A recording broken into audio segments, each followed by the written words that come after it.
सुबह 7 बजे हम होटल से निकले, फ्रेश ब्रेकफास्ट किया, बैग पैक किए और एक नए एडवेंचर के लिए रेडी हो गए। सुबह का टाइम ट्रैवल के लिए बेस्ट होता है, रोड कम होती हैं और एनर्जी फुल। 8 बजे हम बस पे बैठ गए। सुबह अभी पूरी तरह रोशन नहीं हुई थी, थोड़ा सा अंधेरा, थोड़ी सी ठंड और एक peaceful morning vibes.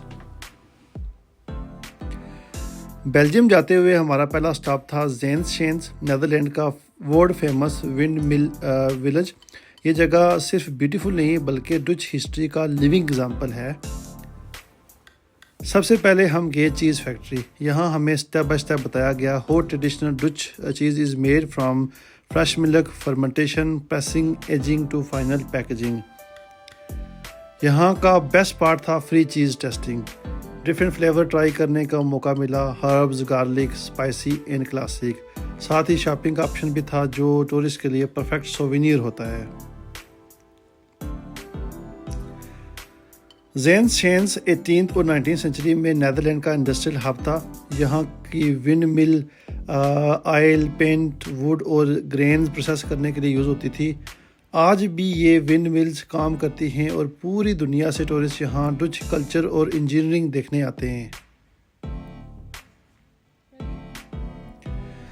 Village explore करने के बाद हम गए ज़ेन्स म्यूज़ियम। यहाँ हमने एंजॉय की हॉट चॉकलेट टी और साथ छोटे से वेफर्स के साथ। Perfect break before continuing the journey.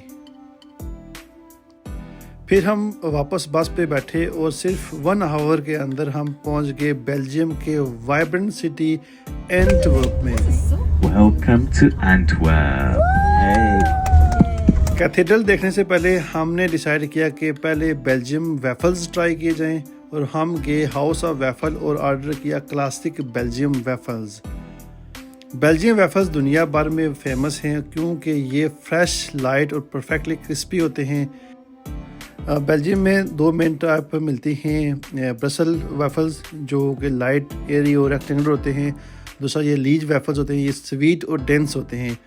यहाँ वेफल्स सिर्फ डेजर्ट नहीं बल्कि एक कल्चर आइडेंटिटी हैं। वेफल्स के बाद हमने कैथेड्रल ऑफ आवर लेडी को बाहर से देखा और इस आइकॉनिक लैंडमार्क के साथ फ़ोटो ली। ये कैथेड्रल बेल्जियम की सबसे इम्पॉर्टेंट रिलीजियस और हिस्टोरिकल बिल्डिंग में एक है। इसकी कंस्ट्रक्शन 14th सेंचुरी में शुरू हुई और ये कैथेड्रल वर्ल्ड फेमस है। Legendary artist Peter Paul Rubens की पेंटिंग की वजह से इसे यूनेस्को वर्ल्ड हेरिटेज साइट का स्टेटस भी हासिल है। एंटवर्प की स्ट्रीट पे वॉक करना खुद एक एक्सपीरियंस है। यहाँ मेडिवल आर्किटेक्चर, मॉडर्न फैशन और रिच यूरोपियन हिस्ट्री का परफेक्ट ब्लेंड मिलता है।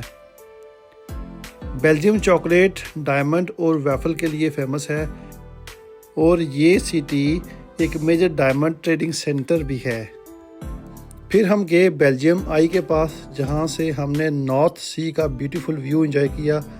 नॉर्थ सी यूरोप का मोस्ट इम्पॉर्टेंट सी में से एक है जो बेल्जियम, नीदरलैंड, जर्मनी और यूके को कनेक्ट करता है। हिस्टोरिकली ये ट्रेड और मैरीटाइम ट्रैवल के लिए बहुत इम्पॉर्टेंट रहा है। साथ ही हमने एक ओल्ड म्यूज़ियम बिल्डिंग को अंदर वॉक की। यहाँ की आर्किटेक्चर और प्रिजर्व हिस्ट्री इस सिटी का कल्चर डेप्थ को शो करता है। फिर हम रिटर्न जर्नी के लिए रेडी हुए, बस पे बैठे और पहुँच गए फ्रांस, जहाँ से हमने शिप ली और सिर्फ 2 घंटों के बाद हम सेफली पहुँच गए लंदन। ये था हमारा Netherland to Belgium day trip और हिस्ट्री, कल्चर, फूड और अनफॉरगेटेबल मेमोरीज के साथ शॉर्ट जर्नी लेकिन एक्सपीरियंस लाइफ टाइम का।